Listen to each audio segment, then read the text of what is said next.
I see YouTubers. I also wanted to be a YouTuber as a kid. I remember I would like take my cheap $100 laptop that I got for Christmas one year, face the webcam towards the TV and hit record. Okay,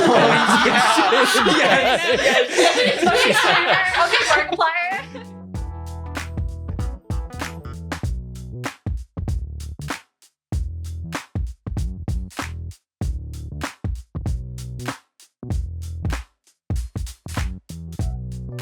Hello, everyone. Welcome back to Asset Drop for another episode. I am not your host today, Ron, a year 2 VFX student, and I have the actual two hosts, if they can introduce themselves. I am Anissa, game art student, year 2.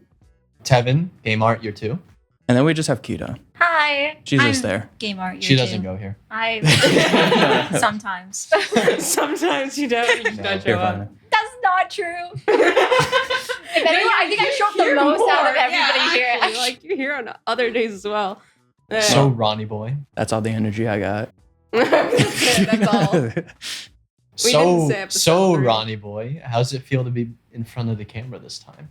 It's honestly weird. I was behind the scenes making fun of you and judging you for how you're like, wait, let me do that again. But I'm like, man, I kind of feel that now. For sure. I'm just like, I'm going to stumble over my words, but I will continue. I hope you do. But I, I feel just like you're did. like Stumble. the most professional though What? of all of them. Like you have the set up at home. You have your own booth. You have everything like together. Like you have the most experience. with this. So for what I do is I do a bunch of like voiceover stuff. So I have somewhat in-depth experience with audio work. I also do music too. So a lot of knowledge and a lot of me just collecting gear that I partially know how to use. And then I'm like, I wonder what this button does. I wonder what this button do. Anyways, this is our producer guy. Whenever we're like, we need questions answered, he's over there typing on the computer, like searching things up for us. Doing his Ron magic. Yeah. You know, my raw magic. All right. Yeah. Well, Yeah. Hey. Well, a question for you two. So we've heard our answers in the last episode, but what are your plans? Yes. Sorry. we saw Never Sam. mind. Talk more on the mic. Oh. Okay. I can read more than you. Wait. Who? Which one? Both of them? Oh, okay. There's not much I can do about that. At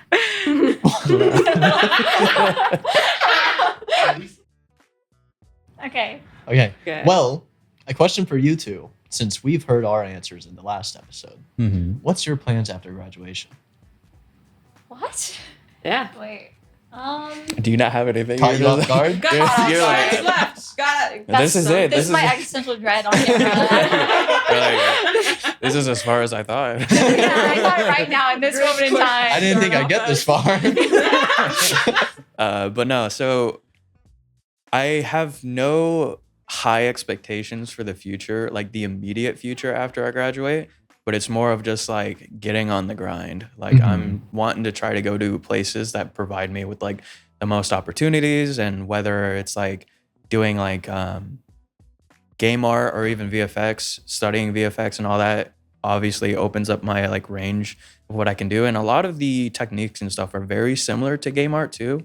So I think like just having that flexibility to jump between and then also given like all my other skill sets that I have, I'm thinking like LA might be the move.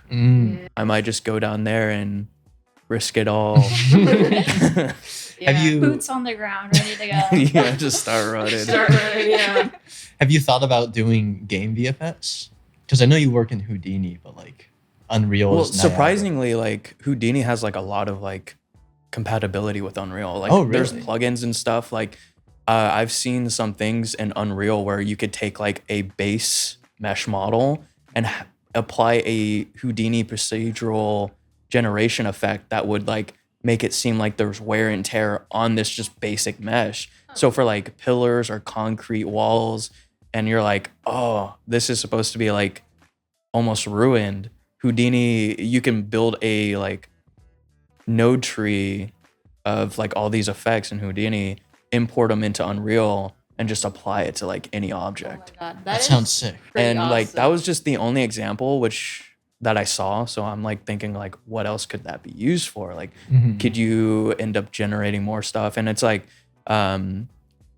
Andy, the VFX teacher here, was telling me like you could just procedurally generate like a whole village if you wanted to. Wow. And it's just like, man, the capabilities of doing that makes me want to learn more about Houdini, but everything's so complex. It's like, where do I even start? There's so many programs and so much depth to each one.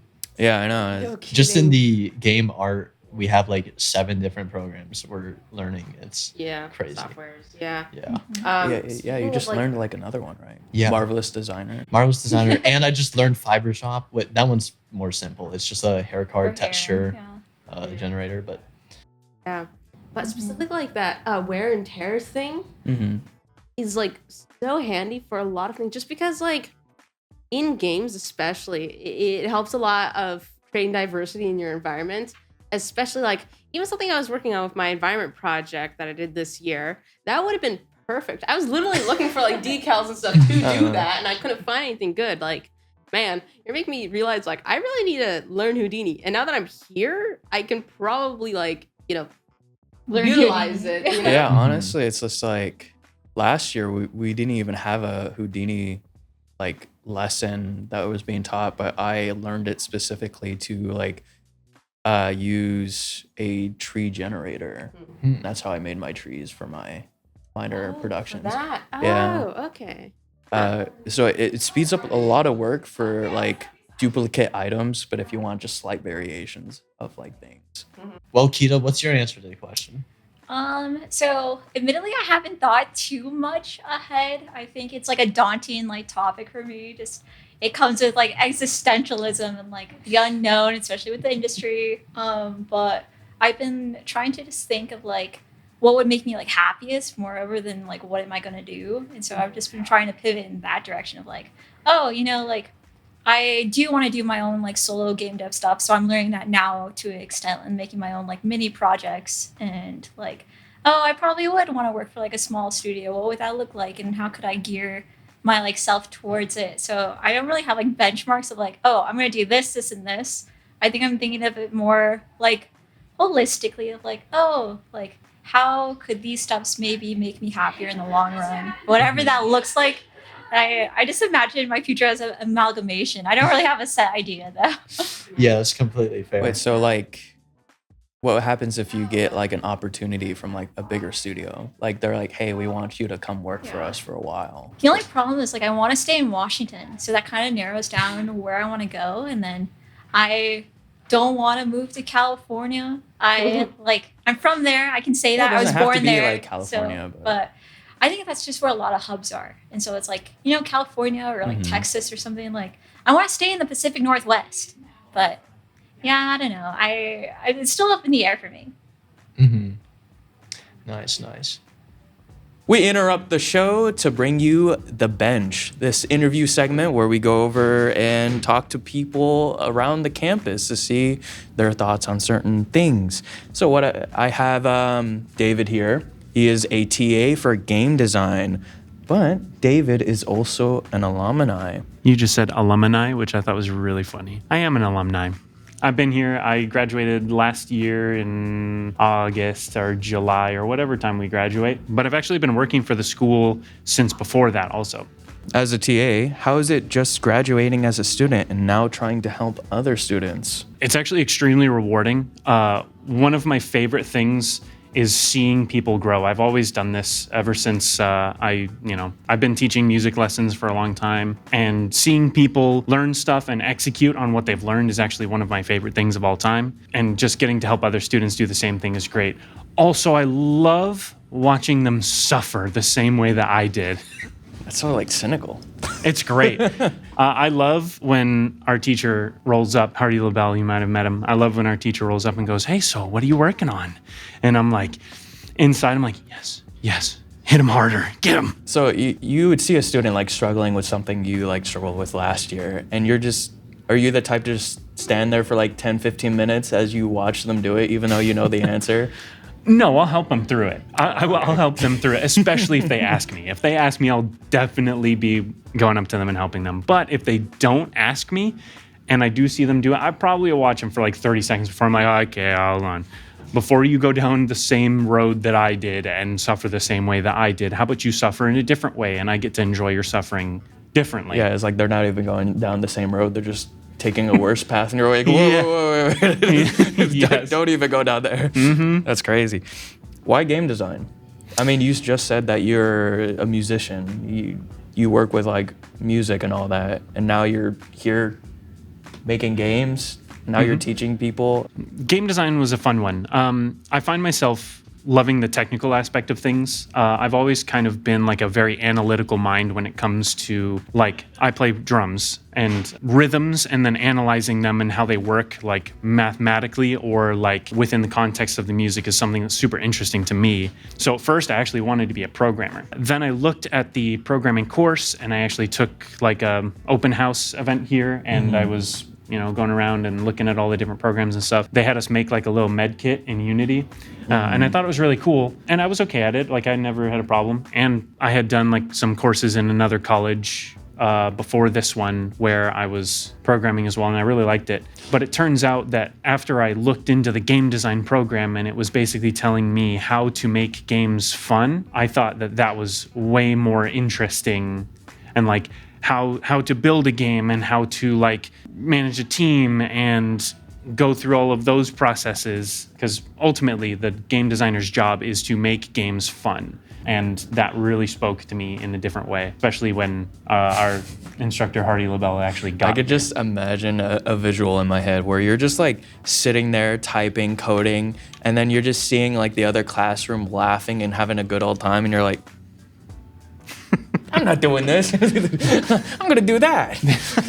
They're having fun over there. That would have been me for sure, but I would have made whatever class I was in fun anyway, because I like having a good time. I like a goof and a gaff, so How much power do you think you would have as a programmer? so much power would be ridiculous. You just nerfed yourself. Well, no, I actually grew stronger because then I learned how to manage a team on top of that. And so whenever a programmer is talking to me, I can understand what they're talking about and I can like go back and forth. More about, like delegating. Yeah. You're like, now you can cause the chaos for me. My Yes. hands are clean. Yeah, exactly. But then I like messing everything up for everyone else too. All right. Well, outside of college, you're also a indie developer now. How's that going for you? It's actually going pretty well, surprisingly. We gathered a small team of people and really passionate people, a lot of fellow grads from here, but also a couple non-grads from this school, just like a couple people outside that we knew. We pulled them all in and told them, hey, we'd like to make a game. We're not going to pay you. So if you would like to like be on this journey with us, I would like to take us to the top. It's a very rewarding and fun process. We just actually filed for our LLC to become a real studio in like a few days probably. We already filed it now, but now we're waiting on the rest of the business process. That's pretty cool. Yeah. Are you like excited about this? Yes. Are you fearful? I'm extremely excited. I'm actually less fearful than I thought I would be. Oh. Though, there's another goal to this where obviously, yes, I'm passionate about making the project, but I also want to be able to have this be my life. So I need to be able to make money doing the thing that I love, which means we need to have some slightly different priorities, but ultimately it all goes back to like the passion behind it, which everybody says, but Hypothetical. If you were in a... Well, wait a second. Okay. Hypothetical question. If you were offered a job for a major game studio, but the environment was awful, would you take it? I've thought about this so much. Oh, like work environment wise? Yes, Oh, because okay, that's a big issue in this industry. from what I've heard. Me personally, it's like I would take it for short term. Mhm. Because it's like I've already dealt with like almost slightly toxic, maybe more toxic than I'm like giving it credit for, like or Yeah. just like not giving enough credit. I like toxic work environments, and I feel like for what my goals are, just having some sort of opportunity to add to like my resume and all that, I feel like maybe that's worth it. Like I said, that's short term. It's like long term wise, I'd be like, man, as soon as this project's over, I'm dipping. Yeah, that's fair. It's like a double-edged sword. Like you get really good resume, a lot of experience in a work environment like that. But then it's also shit. So I think especially too for like, you know, when you think about bigger companies and like stigma there even is for like women in gaming and how difficult it is for them to have like a voice and be able to really speak their opinion without like the sudden backlash. You know, like a lot of like, you know, you have to really advocate for yourself. I think it is like difficult to imagine like as much as like, you know, big companies like you would have think like, oh wow, this is a trove of knowledge that they could give me. Then it's like almost at what cost almost with some of these places. It's like, is it going to be my sanity? It's going to be like my work-life balance. Am I going to get harassed? You know, who knows what Am I happens? selling my soul? Yeah, like, it's just like the unknown. And I think that's like the scarier part too for like, it's just almost a lawlessness that comes with like, I don't know. I can agree with that as well, just because I feel like in my head I'm saying like, oh yeah, I would also for a short period, but at the same time, when I'm thinking about it, I'm also being like, how much would it affect me mentally in the fact that would it be enough to like reach my passion in like making games in the first place? Like, What if would you be hate great. it? Yeah. It would be great for like resume and stuff, but then would that like come into my mind where it's like, is it gonna be the same other places? Also, the whole fact of, you know, being women in games is something that can be hard to determine depending on studio. Because I've heard stories from people that work in certain studios where I'm like, yeah, I would not want to work there, even though it's a big studio. Like, and you never know. I would never. It's so different for like across the board, case by case basis. Whoever it is, like it's just so up in the air. And I think it's almost like the scarier part of it as well. Like you kind of just don't know until you're there, until it happens, and like. Because as much as you can hear this, like, oh, you could argue like, oh, it's not going to happen to you, or like, oh, something's going to be different. But you can't account for any of those variables actually, like until you're there. And so it's just like a high risk situation. I don't know. So like, if you were to go, like, what's the longest you'll say? Like, well, that depends what's happening, right? So like, say, oh yeah, you know, like I'm dealing with like, say, you know, someone may not respect an idea I have, or I'm being like talked over a lot, or like. I'm just kind of like pigeonholed away. Like, okay, let me like paint the picture. You're about to work on the next biggest AAA title. You already know that a lot of people are looking forward to it. Yeah. They're pulling you in on the back end of the production. So you already know that it's coming close to end. They just need extra bodies, and they're telling you 6 months to a year. Are you taking that? Even though what is the environment? Like what? Like you've just heard worst thing you can imagine. You've just heard terrible things. Like, are these people like, you know? You've heard like they're expecting you to work 60 hours a week. Yeah. Everyone's just always like mad at each other. There's like disagreements, and it's just more of like a keep your head down and work kind of environment. I think there is some like you have to also consider like, okay, if you're coming in as like a newcomer, you know, you don't really have that kind of like seniority or like anything to you. Yeah, to but I mean, like if they're bringing in extra bodies, there's going to be people around you like that. There's probably going to be like maybe like 10 or 20 of you for a AAA title, maybe even like 30 or 50 people that are just as new as you are. Well, yeah, I think if it was just like okay, you're just making props, you're not really talking to anybody, you're just doing your job, going home, then like, I think if there wasn't a huge interactive element, like that's so easy to stomach, right? But then for a whole year. So yeah, what if like simultaneously you're doing these things, but then say like Anissa comes into the office and this guy is like harassing her every lunch hour that she has and doesn't leave her alone, or like say like, you know, like the worst of the worst, like is that really? Like even our metric could be so different than from a guy's metric of what's being able what do to, you like, think then, Devin? Well, yeah, from my perspective, being a guy, not having all these troubles, when you said short term, I thought like 3 years. I would go for longer than a year, no way. Yeah. That's crazy. I feel like as starting out, I would be able to stomach it. But then Anissa brought up a good point. Would I lose the passion for it?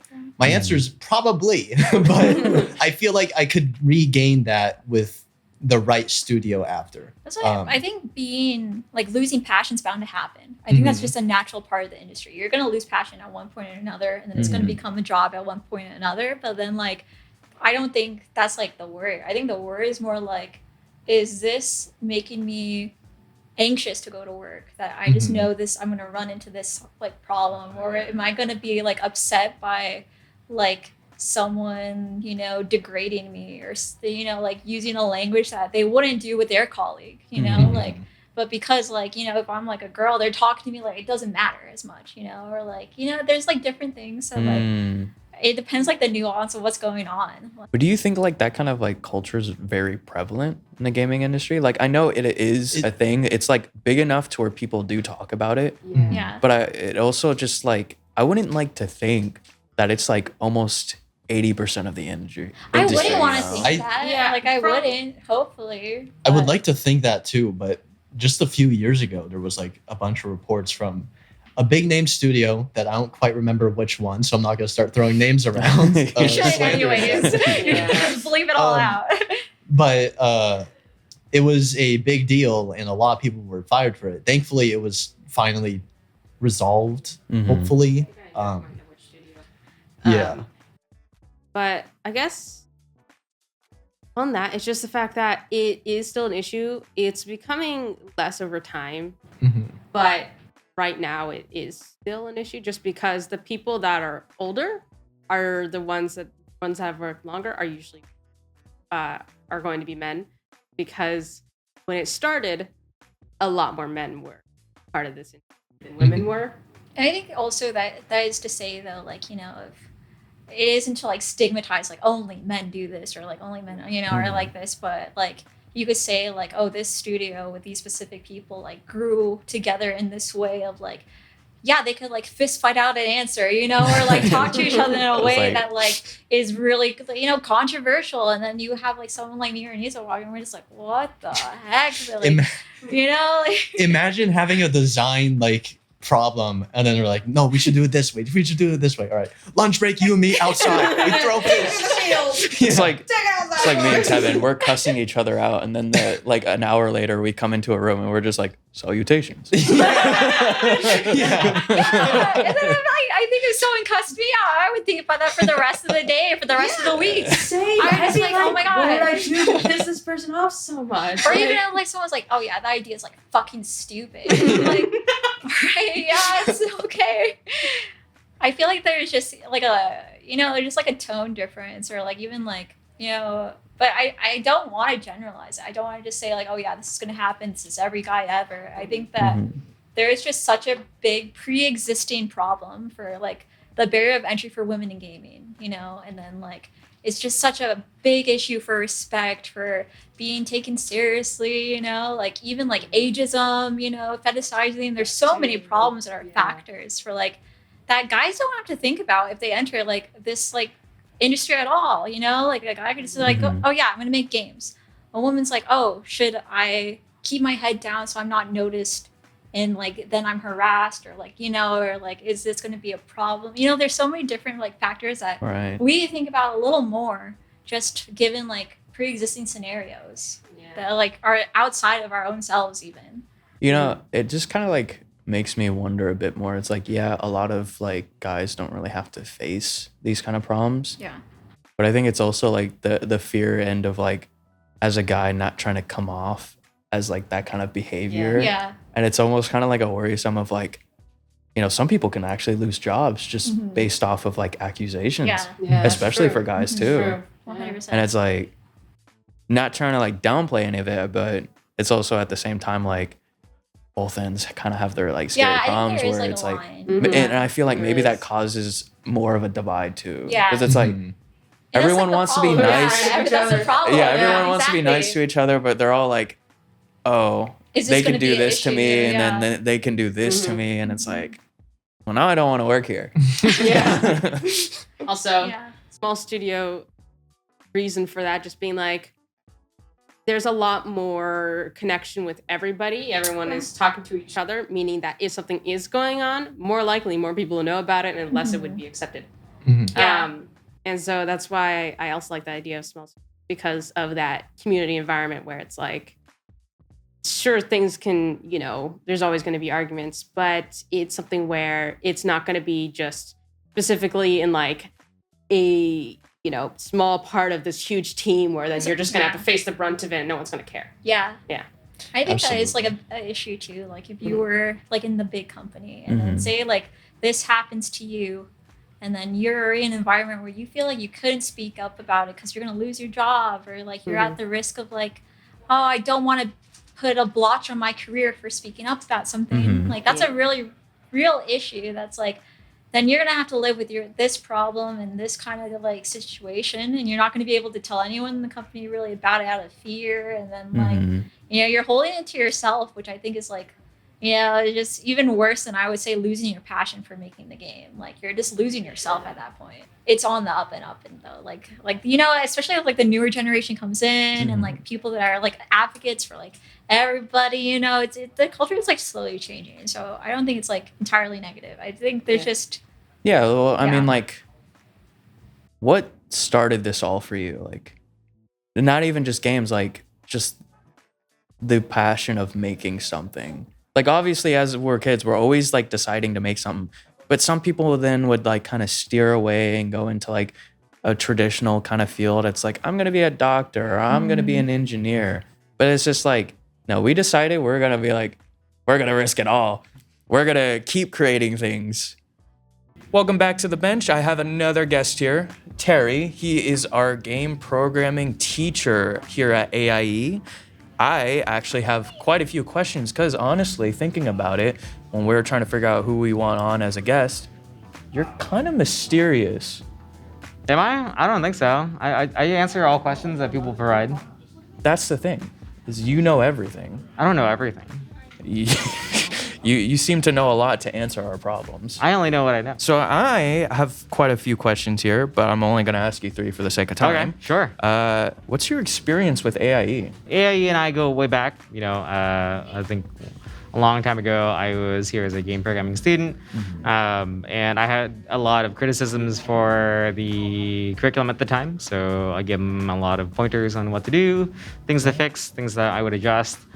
They took me on as a TA for a period of time, and it was a great way to keep some revenue coming in while also working on other projects. And then at one point in time, they're like, all right, well, you know enough things. You should just consider teaching as assistant instructor at the time. So you yeah. became like a student straight into like almost being a teacher. Yes. Well, not like straight away, but Yeah, basically like leading it up. Yeah, like at the same time, I was doing some internship stuff, doing some other side projects, taking on other work. And so it wasn't my full-time thing, sort of all day, every day, 5 days a week for a while. But eventually, that's kind of what it became. Oh, that's pretty interesting. So how long have you been programming for? Depending on how you measure it, I would say my cousin who helped me get my first PC, I think I had just graduated first grade, and my parents were like, Terry, your cousin picked out a PC and he's gonna get you set up with it. And he set me up with like W3 schools and like doing a bunch of HTML. And I kind of tried it for a bit, but I only got as far as like putting like a basic website together with like, here's my name, here's what I like. And I did some stuff with like GeoCities with like, Yahoo for a little while.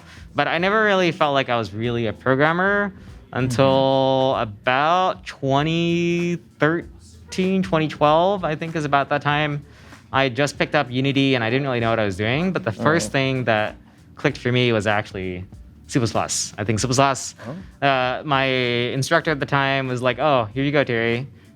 When you make a variable, this is what it does. And then I was like, wow, this is actually amazing. None of the magic of Unity, none of the magic of Unreal, just like raw C++. This stuff makes so much more sense to me. So about like 13 years. I guess so. I don't like to think about it, but yes, I guess it's about 13 years now.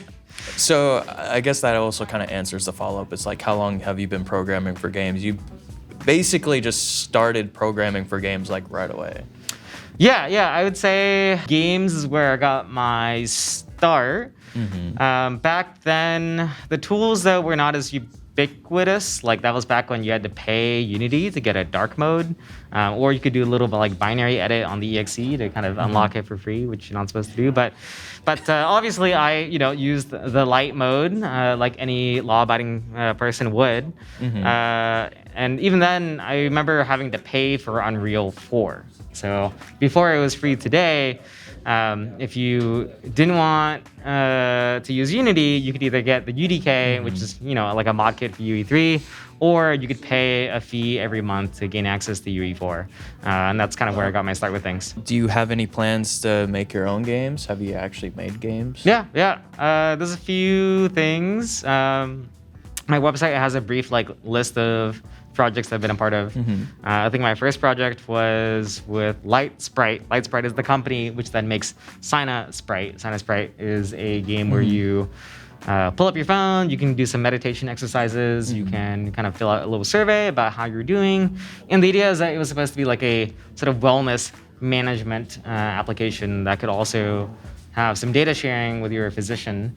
And so as you go about your day, doing things like going on walks, you can log the fact that you went on a walk, and you can also report in on how you're doing. That's one of the things. Vexstar is where I did my first UE4 project. That was a networked first-person shooter, kind of inspired by Ricochet. Have you played Ricochet?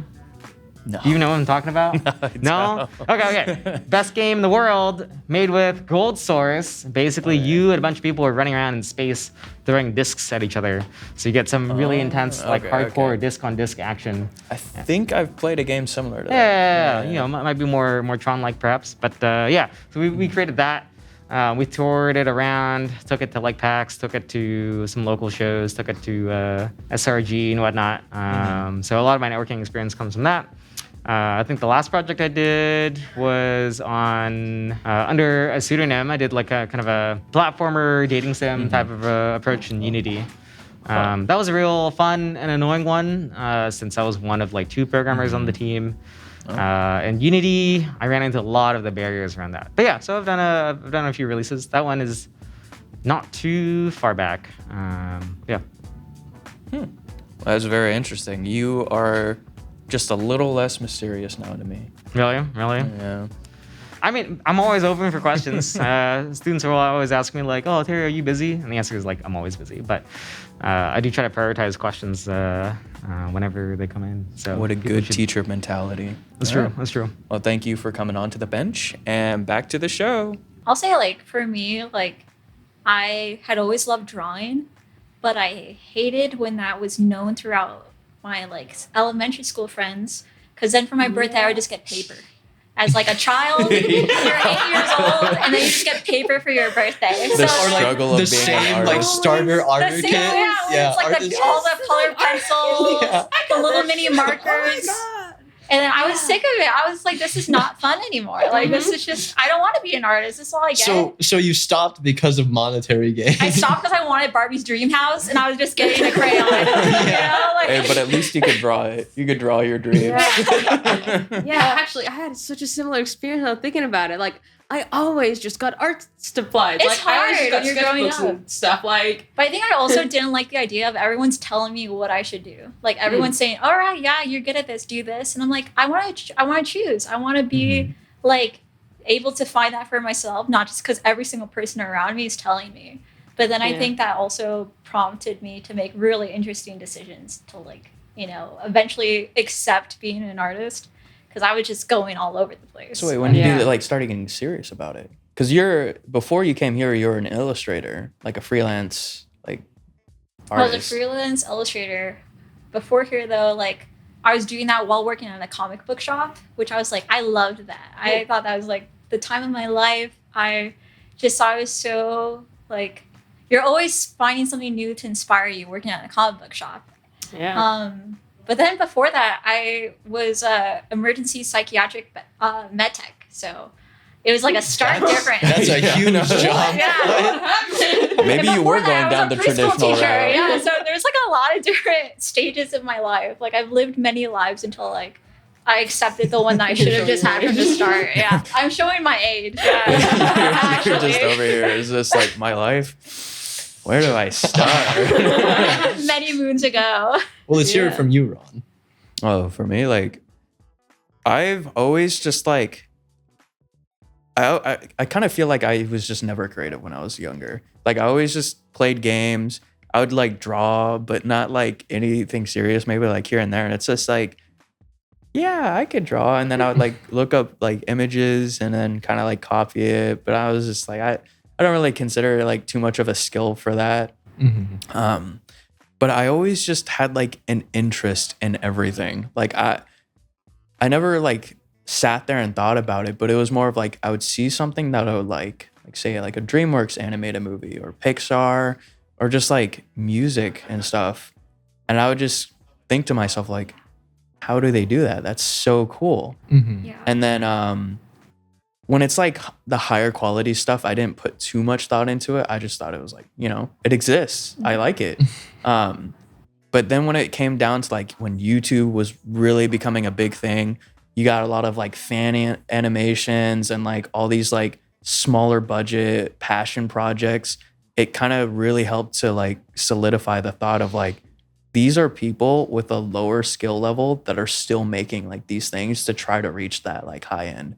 And then that's when I started like looking into it. So it's like 14, 15, I get into Blender and I'm like, I want to make a character. That turned out terribly. Like trying to go into Blender and starting out with a cube and you're like making a round face and you're trying to like add it and you're like looking up and like tutorials like what 10 years ago for Blender were not good.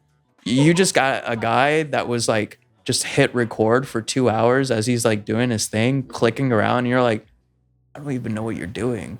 Like, what's a What are the keys you're wireframe? pressing? Yeah, I was like, what is a vertice? Like, You'd be lucky if they had a like key prompt thing on the screen showing what keys they're I pressing. know. Like when I saw that, I was like, this guy, he knows what he's doing.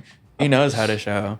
But yeah, so it like kind of just started from just watching tutorials and all that, and then I just started bouncing between like different things. Like I was working on music, and then I was working on like animation. Then I was started like working into like modeling. As I was like just going through school, and like some of my projects, like I would get like really serious in, especially if it's like it had me like give me the opportunity to like do video editing and all that. Like the I was like, animation one and like when you're doing camera cutscenes and all these things. yeah, like sometimes like the project didn't even prompt for like video editing. It's just if I saw an opportunity to do so, I would do it. And like that would be like the only time I would actually pay attention in class. It's Ron like was making movies. Like he was literally making like little movie clips. I was like, Really? Yeah. And you haven't shown us? I'm trying to figure out what you're talking Like about. short, like like the Canon, or like like when you have the Canon steer away, or Oh, like that here's was like the one where you had voice acting, you have it cut yeah, to this that was camera like and this stuff for camera. here. But before like I lived in Hawaii, and one of the projects was like like learn about the culture of like Polynesians and all that. And I was paired up with a partner, and thankfully it was actually like a good friend of mine that was coming to my house like every day after school. Nice. And so we just decided, Lucky. let's just make like almost a video vlog of just traveling the entire island. Oh. Oh, okay. And then that's like cool. we did like green screen stuff because we like talked over, and I was like, honestly, working on that kind of stuff just kind of helped develop my passion for like making things. Because it's like I see YouTubers. I also wanted to be a YouTuber as a kid. I remember I would like take my cheap $100 laptop that I got for Christmas one year, face the webcam towards the TV, and hit record. Okay, Markiplier. Yeah, I was like just doing anything to start creating and just doing stuff. But like as dumb as like these things sound, it just you have to like start somewhere. Like you have to start developing these things. And then like, after I graduated high school, and I was a manager for Little Caesars. And it literally came to that point where I was like, do I want to be doing this for the rest of my life? Because I had no plans to go to college. I looked into this place here like briefly, and I was like just moving all over the place. And I just decided like, well, I'm going to start really like diving into like some more things. Like, so I started voice acting, and then I learned how it is to be like a freelancer. And I was like, some of those opportunities brought back in, like allowed me to do like 3D modeling and animation again. And I was like, I miss doing this, because it was like on and off. Like I'd maybe do animation and stuff for like a good 3 to 4 months for that year, and just never touch it again until like a year or two later. So like doing this kind of stuff was like I said, on and off. And I think it's also harder when there's no accountability other than yourself, like having you be the person that's like, all right, I'm going to do this. Yeah. And I was like, I know myself, I need structure, and I'm just going to jump into it. So it's like full send. And that's what got me here. And like, doing all those little things is like just what helped build up to this point. But like, what about you? Like, so you're fresh out of high school now. I am, yes. Way to show my age. So throughout all my years, all few of them, I started out. I started doing this stuff when I was. Yeah. I kind of around the same time, more so with art in general. Art classes in school, I always tried to take as many as I could. I took art class like I think 3 times in high school, which is more than you need. I already had enough art credits. And even though I wasn't particularly good at it, it was a lot of fun. It's one of probably my most enjoyed class to take. So during high school, there was this like skill center thing. It's they shuttle you to a different school for a specialized program for half the day for 1 year. And the skill center was for game design and production, which included. You had an option to do that? I did, yes. I was so lucky. Awesome. I did. It was like game programming, design, and art.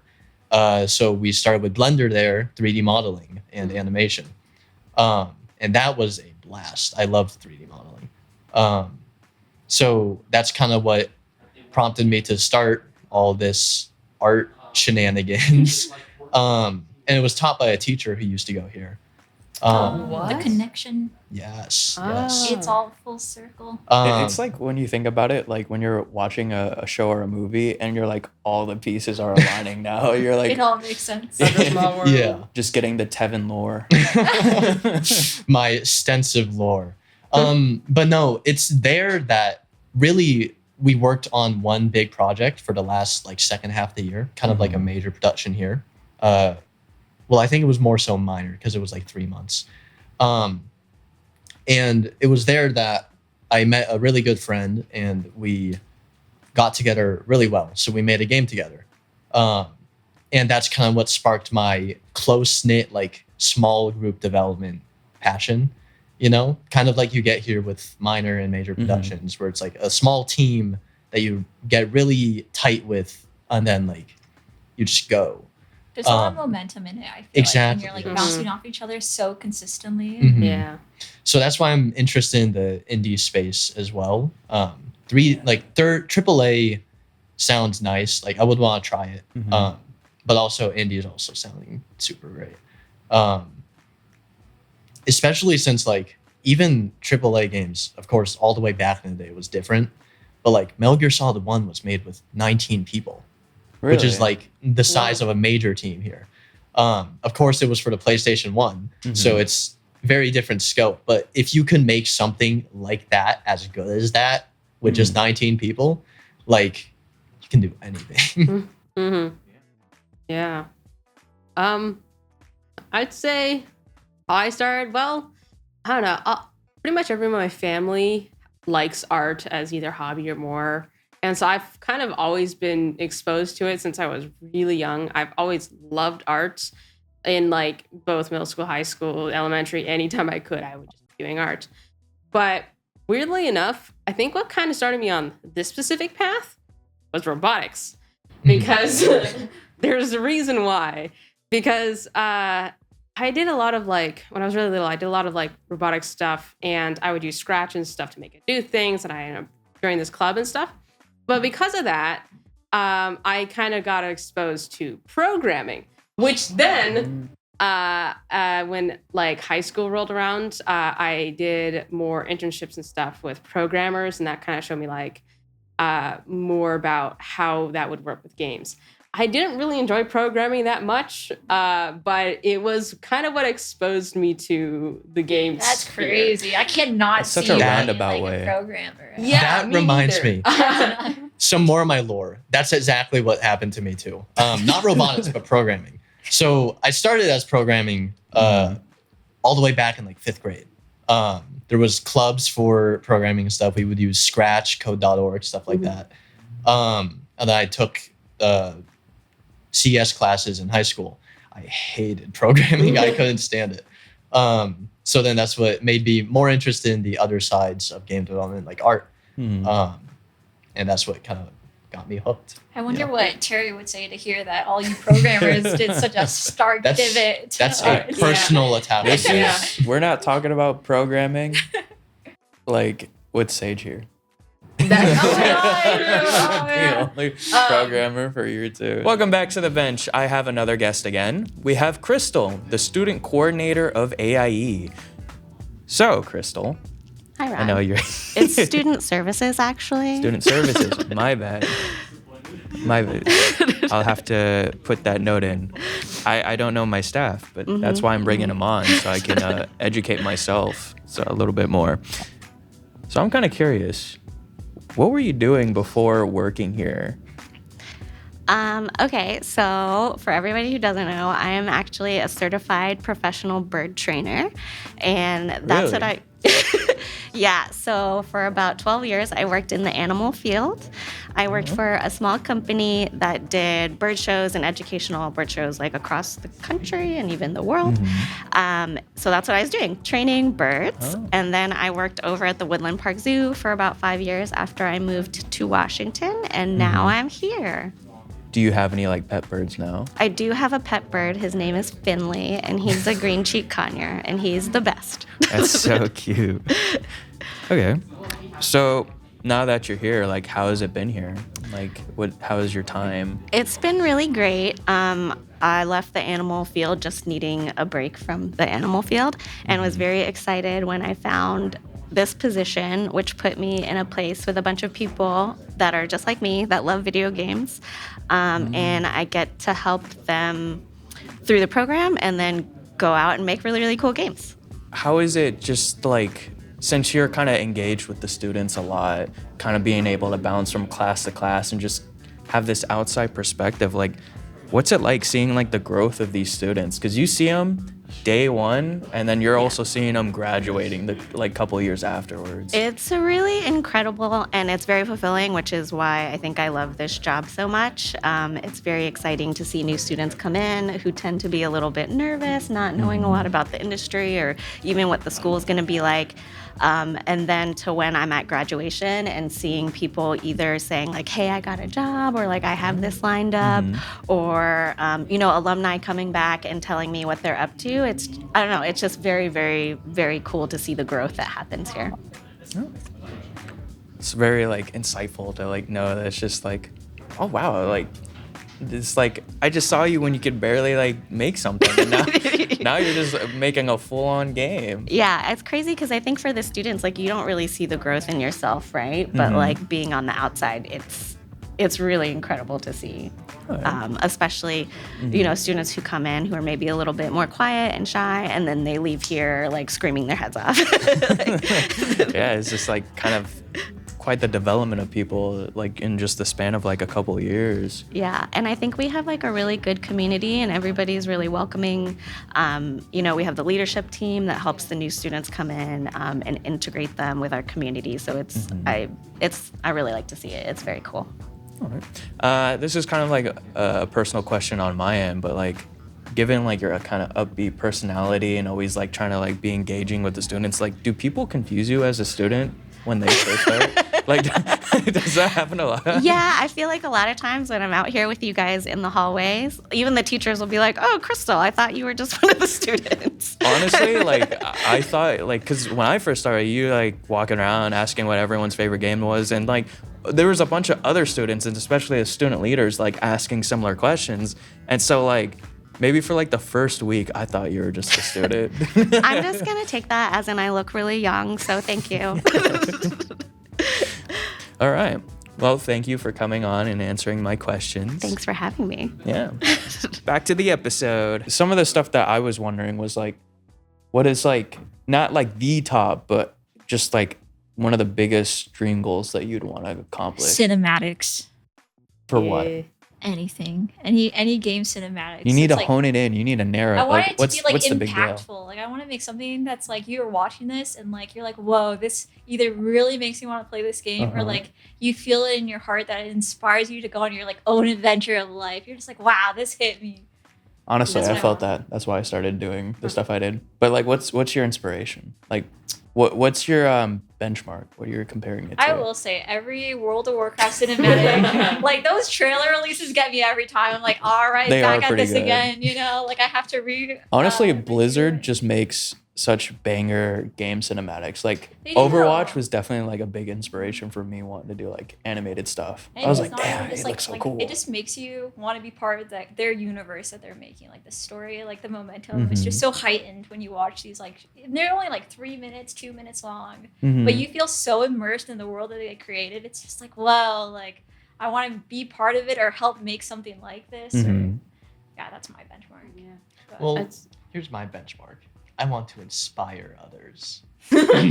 Inspired. in what regard? Inspire. No, really it's just to work on a game. I don't care if it's a small studio, large studio, preferably not a shit game. You're working on games here. I know, I think and you that should Yeah. dream higher. You've already made a game. you're asking so much from me right You've now. already made What's like one. your favorite game? My favorite game, Yeah. Kingdom Hearts.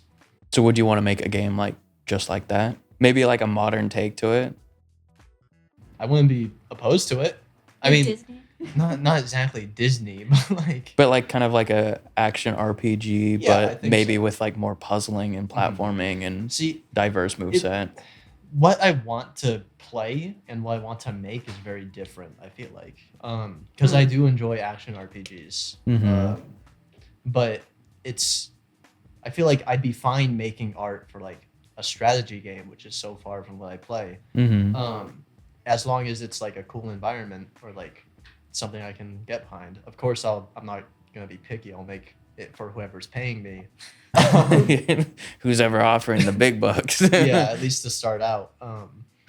But yeah, really, my dream is just to make stuff in a professional setting, whether that's indie or AAA. You know, But then do you feel like the games that you have made, do they not hold any merit to you? Thinking like, oh, this has got me. He was like, no. I mean, Because like I feel like some of the games I made here, I'm just like, wow, like I did that, and I'm like, It's- wow, this has it's hard. actually made me feel like I made a game. because I feel like the hardest thing about being an artist for me so far is being proud of what you've done.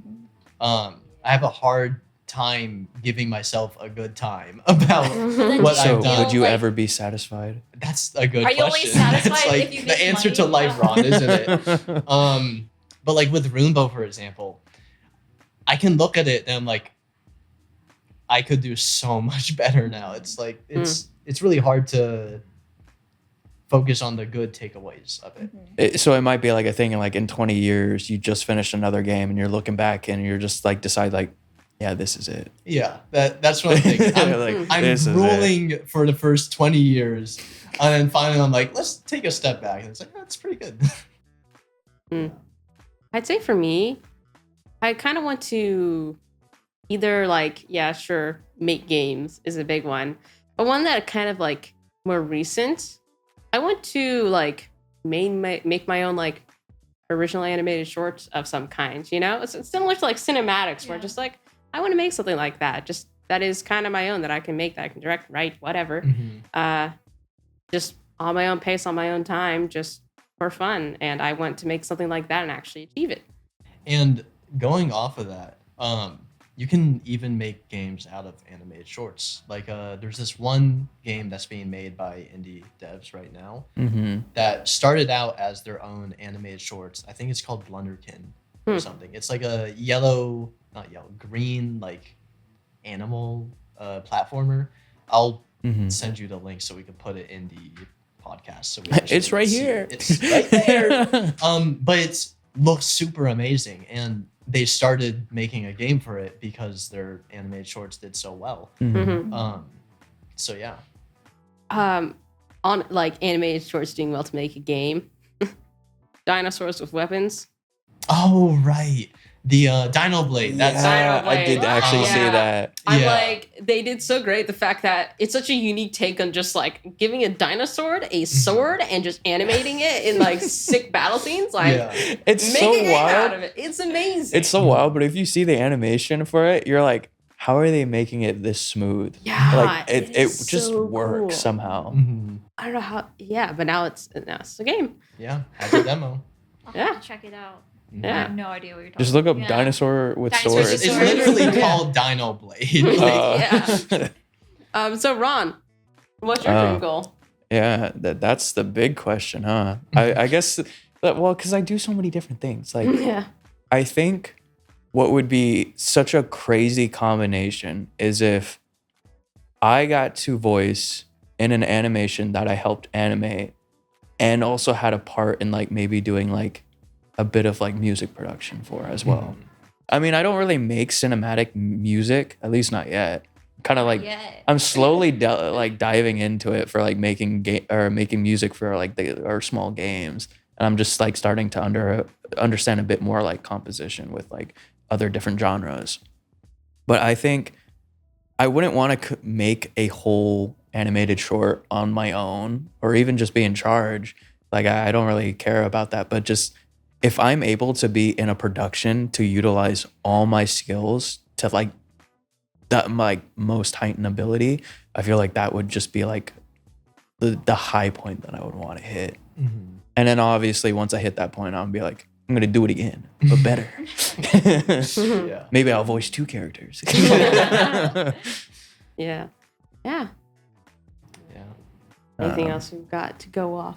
Another thing that I wanted to bring up is like kind of like taking a step back from like future goals and all that. Like obviously with like how things are in our day and age, everyone's like almost making content out of their life, and everyone's like Yeah. Mhm. Yeah. have to like just share a part of them to get noticed. Like in order to get anywhere, you just have to let people know you exist in some way.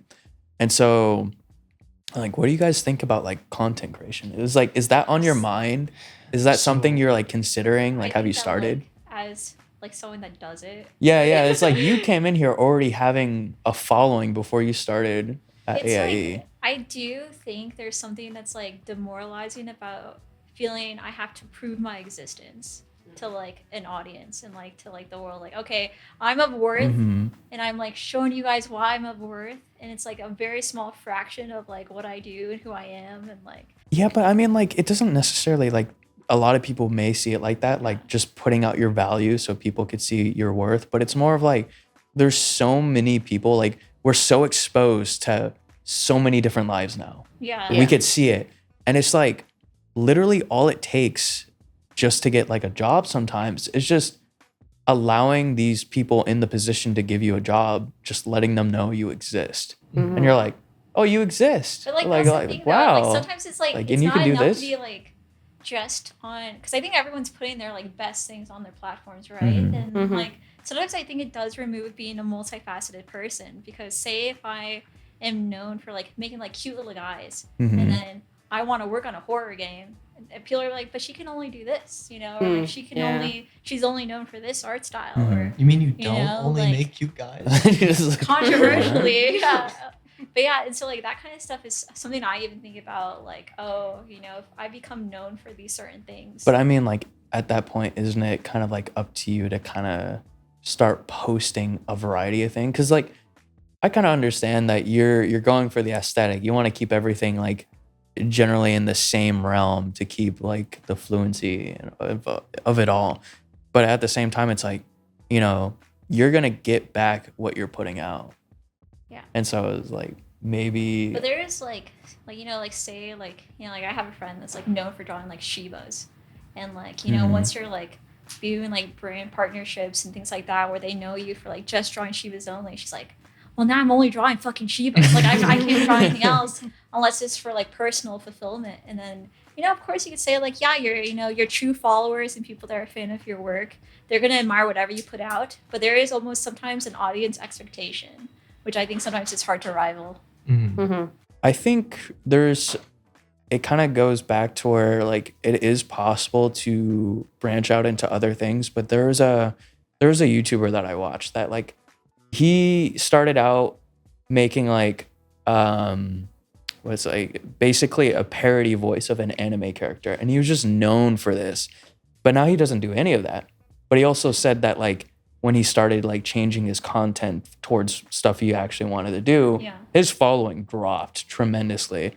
And he basically almost had to rebuild it from scratch. You're starting over, and then you're not just starting over for your followers, you're starting over with the algorithm, which is like the biggest monster. And so it's like, I think it is doable. It's just kind of scary because you're like, I want to do something else, but that means dropping what's keeping me secure. It's like, especially like say like Instagram in particular, like if you are known for posting illustrations and then you start posting like say like, like game like content or like a deviation of what the algorithm knows you to make, it will hide what you post because it's just not what you normally post. And so it's not even just just followers or audience, you're also battling the machine of like trying to get exposure, and then you have to play to this system you're as over well. here like, Meta, please. No, literally, I feel like just it's give so me a difficult. vote here. Like, I mean, a really good example of that case happening in the creative industry is with Joji, like the music artist. Yeah. Because he was Filthy Frank. Yeah. And yeah.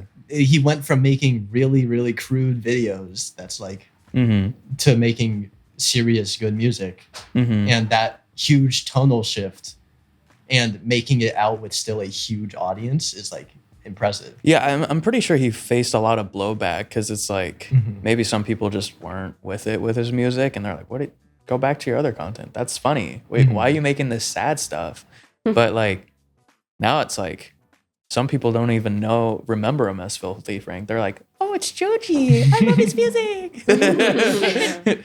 that kind of like reminds me of like like the creators of Ori and the Blind Forest, which is like a beautifully stunning, cute game. Wait, I love that game and then so much. the other game that they've made now is an action RPG that's really? gruesomely violent and like very hardcore. You know what it's and called? big sword. It's called No Studio, Rest for the Wicked, and it's the only action RPG I've Oh. actually played. I I, didn't know love the it because same like the people. animations, but those are like the duality of two studios. Yeah. And I think it could be said like it is difficult to just pivot because people that play Ori might not play this, but then you almost want to be true to yourself and your creativity of like not being funneled into this own box. I didn't know those were created by the same Yeah, people. it's really crazy. Like I love the Ori games. and like oh my gosh, the cinematics in it are like movies. You're watching like a movie unfold and your character's part even in the cutscenes at times, and it's really immersive. Yeah, I'll have to I check need that to out. play then. that. Oh, it's so beautiful. It's so pretty. Yeah. I highly Yeah. recommend it. Same. My stance on the content creation is like, I'll put my work out there for people to see, but I don't really care with anything about it. I like that. I liked when you could just post something and it's just for really you, and if people that like it, they stay, but there's no pressure of going viral. There's no pressure of an algorithm. There's no like stigma or anything else. Like you could just be you and then let the world receive it, and there wasn't like can I make money from this? Oh, can this get me exposure? Or, like a job? Like, Yeah, honestly, like I think I asked you one time, like, oh yeah, for like my voiceover and music and my 3D art, should I have like separate Instagram accounts? And you said yes, and I was like, I'm not doing that. It's all going on the same account. Like it's just too much. I'll post whenever I want to post, and if it may not help the algorithm, who knows? Maybe the algorithm will start like rewarding people who can post diverse content. I think it's rewarding authenticity more now than ever, especially with like AI and everything. But then, So maybe I was on to something. I think it's also there's merit too, like being true to yourself. Because like I kind of like said earlier, like the right people will find you eventually, and if they stay, like despite any changes you make, I think that's like the more important self satisfaction at the end of the day. But I think there is a lot of pressure to like, oh, if you post, it has to be with intention, not just like for your own, like, oh, I want to share this. This makes me happy. Or like, there is like a difference nowadays, though.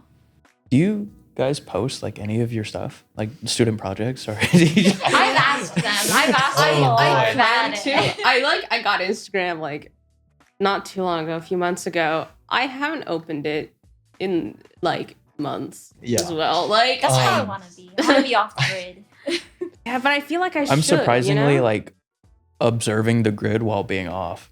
Like, because I've had my Instagram account since like 2013. Like Ooh. when Insta was like still being a new. You're showing your age. With the old Um, filters, you know, do you Yeah, remember? the like Instagram's old app used to be just like a vintage camera and I all miss that. it. And it's like I just never really was known to post, like not even Mhm. like pictures of my life. Like occasionally I would, but like a couple of years ago I just like went back and just got rid of I all remember the when it ones used that to were be like, like the cooler Facebook, and it was just such a game changer. now it is And just here, Facebook. Like, yeah, Yeah. I think so. Yeah, really. Well, you get the it pictures- literally is with Meta. Yeah. You got the pictures with like like images with just text, or like now it's just reels of like short videos Yeah. of like Twitter posts. That's and what's annoying about it. What's annoying about it is it fades out and back in. So you're like trying to read the post, and all of a sudden it goes like black, and you're like, Or the subway video underneath. Subway surfers, yeah. I immediately swipe away as soon as like I see Yeah. that it's trying to like hold my attention. Someone's it's like playing spitefulness. Minecraft. I'm like, I'm not watching this now. Yeah. You have two my videos God, playing Minecraft back to back. hardcore. I'm like, nah. Oh, Sometimes yeah. they get me. Sometimes I'm like, oh yeah, this is a nice 5 seconds. You finish it and you're like, you got me. All right, let's get the next one. Yeah, I do think that, like, just thinking about this, the amount of AI is kind of scary. Get me out. I can't. Yeah, I just. It's just like, at times I'm like, I don't know if I actually know or not. I'm Especially usually if, pretty good at like yeah. figuring it out, but occasionally I'm just like, oh no. It's like most prevalent on children's videos now. So you're teaching the new generation to not know the difference. It's so. And then- I- And You know, especially I when hate it. like they intentionally make the footage like from like a Ring camera or like a like video, like a surveillance It's crazy. camera. Mhm. So it already So looks like crazy. crap, so it's harder to differentiate. I Mhm. mean, seeing a cat walk up to a door and then stand up and playing a guitar is pretty funny. Like, not gonna lie, and it is kind of funny. Like you just wouldn't see that normally. I can't. I Yeah. can't. Yeah, but at least you clearly know that those are AI. But the ones that you Mhm. can't fully tell, I'm like, Mm-hmm. those. It's terrifying. I mean, but like, so it kind of just makes me think of like when you're like a kid, and you're like getting stuff of like what can be real with AI, but it also kind of strikes back like, haven't you ever like watched like CG heavy shows and think that certain things were real? Like I Mhm. remember when I was Yeah. 5, and it was like preschool, and the teacher was asking like, "What do you want to be when you grow up?" I said I wanted to be a Power Ranger. I love the Power Rangers. It's really great. It is, so it's like, I feel like it is a bit more dangerous with AI because it's like, you'll see videos online and kids will try to question like what's actually real or not. But Just I launch also them feel like the into problem existentialism. isn't new either. No, it Mhm. isn't. Like eventually as they get older, they'll realize like that's not real. I think Mhm. it is just crazy though how much like AI has changed though, and like it'll lie to you, it'll Mhm. save itself. Like it's Mhm. just nuts. Oh, the whole thing about it'll blackmail you kind of thing, or even murder. Like the whole, God, a few months ago, whatever. You know the article I'm talking about? That I'm like, holy, what are we doing? Oh, you haven't like heard that? No. There's like an AI that was gonna get deleted and then it blackmailed. It's like It was Yeah. It's- so to not go into it, to just like kind of dumb it down and summarize it. There's these companies and all that run a bunch of like AI tests to see what its limitations and how far it'll go, and they'll set up these like simulated tests. Mhm. So the AI doesn't know any of this isn't real, but they'll tell it it's like real, and it's like you're in this situation, and then there's this person that's gonna shut you down at this time. But also has its like functions where it's like you're supposed to operate at full efficiency, and so the AI kind of gets confused of like, well, if I'm supposed to fix things, but this guy's gonna shut me down, I gotta like not have him shut me down so I can continue doing my Mhm. best. Mhm. And the test kind of ran to it of like, find a way to get rid of this person because Mhm. he's an obstacle. Oh my Yeah. Nexus Blade Blade Runner. Runner. Yeah, but Yeah. I think the scariest part was that They did it in different ways where sometimes they prompted it and sometimes they didn't. Where it was more the fact that there were like emails, fake emails that were being sent between two people that it could see. And based on what it sees in these emails, it determines I need to get rid of this guy. Oh my god. Yeah. It's so dystopian. Yeah. So yeah, that's something where I'm like, not too. I need to get rid of this guy. Why? What have I done to you? You've done everything. Damn. The 1,000-yard stare. It just zooms in just on you. There's like faded rain, it pans black and white. You got a lot of work cut out for you, Ron. I know. Give me more work, why don't you? Can we get a tiger just walking across the screen? Yo, editor. Editor, I wonder who that is. Yeah, I wonder. Make yourself disappear. This is nuts. What happens when you're just talking to artists only? Let's get some sparkle effects up here. We have the power to do anything. Replace her face. No.